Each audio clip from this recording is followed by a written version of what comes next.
মরুভূমির বুকে ঝলমলে আকাশচুম্বী অট্টালিকা, বিলাসী জীবন, ব্যস্ত বন্দর, বিশ্ব বাণিজ্যের বড় কেন্দ্র। কিন্তু সেই দুবাই শহরেই এখন ঘুরছে এক অস্বস্তিকর প্রশ্ন, যদি হঠাৎ খাবারই ফুরিয়ে যায়। মধ্যপ্রাচ্যে বাড়তে থাকা উত্তেজনা এবার যেন সরাসরি এসে পৌঁছেছে সাধারণ মানুষের রান্নাঘরে। আমেরিকা, ইসরায়েল এবং ইরানকে ঘিরে যে ভূরাজনৈতিক সংঘাত তৈরি হয়েছে, তার ধাক্কা এখন অনুভূত হচ্ছে আন্তর্জাতিক বাণিজ্য রুটে। আর সেই ধাক্কাই সবচেয়ে বেশি লাগছে উপসাগরীয় দেশগুলোতে। বিশ্ব বাণিজ্যের অন্যতম গুরুত্বপূর্ণ জলপথ হরমুজ প্রণালী এখন কার্যত অচল হয়ে পড়েছে। ইরানের কঠোর পদক্ষেপের পর এই রুট দিয়ে জাহাজ চলাচল ব্যাপকভাবে কমে গেছে। ফলে পণ্যবাহী অনেক জাহাজ মাঝ সমুদ্রে অপেক্ষা করছে, আবার অনেকেই বিকল্প পথ খুঁজতে বাধ্য হচ্ছে। এই পরিস্থিতির সরাসরি প্রভাব পড়ছে দুবাইয়ের বাজারে।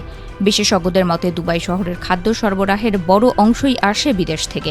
মরুভূমির এই শহর নিজের ভেতরে খুব বেশি খাদ্য উৎপাদন করতে পারে না, তাই ফলমূল, শাকসবজি, এমনকি দৈনন্দিন অনেক খাদ্যপণ্যই আমদানির উপর নির্ভরশীল। সাম্প্রতিক বিশ্লেষণে দেখা গেছে দুবাইয়ের টাটকা ফলমূল এবং সবজির মজুদ দ্রুত কমে আসছে। লজিস্টিক খাতের বিশ্লেষকদের ধারণা, বর্তমান পরিস্থিতি অব্যাহত থাকলে শহরটিতে সর্বোচ্চ ৮ থেকে ১০ দিনের মতো কাঁচা খাদ্য মজুদ থাকতে পারে। এই খবর ছড়িয়ে পড়তেই সামাজিক যোগাযোগ মাধ্যমে শুরু হয়েছে তীব্র আলোচনা।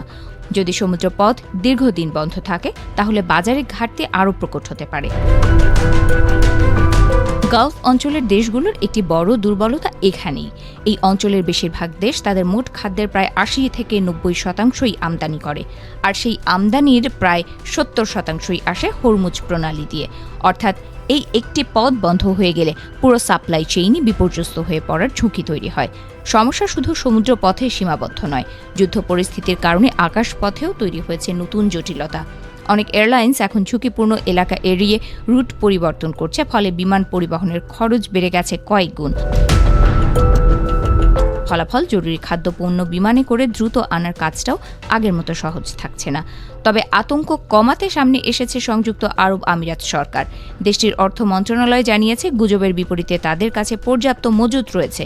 অন্তত ৪ থেকে ৬ মাসের জন্য প্রয়োজনীয় শুকনো খাদ্য ও জরুরি পণ্যের স্টক সংরক্ষিত আছে বলে দাবি করেছে সরকার। সরকার জনগণকে অপ্রয়োজনীয় আতঙ্কে বাজারে ভিড় না করার পরামর্শ দিয়েছে। এদিকে পরিস্থিতি সামাল দিতে উদ্যোগী হয়েছে বড় বড় খুচরা বিপণন প্রতিষ্ঠানগুলো। বিশেষ করে লুলু গ্রুপের মতো বড় রিটেল চেইন বিকল্প ব্যবস্থা খুঁজতে শুরু করেছে। ভারতের বিভিন্ন অঞ্চল থেকে জরুরি ভিত্তিতে শাকসবজি এবং ফল আমদানির জন্য তারা চার্টার্ড কার্গো বিমান ব্যবহারের পরিকল্পনা করছে। সমুদ্রপথে সমস্যা থাকলেও আকাশপথে দ্রুত পণ্য আনার চেষ্টা চলছে, যাতে বাজারে সরবরাহ সচল রাখা যায়।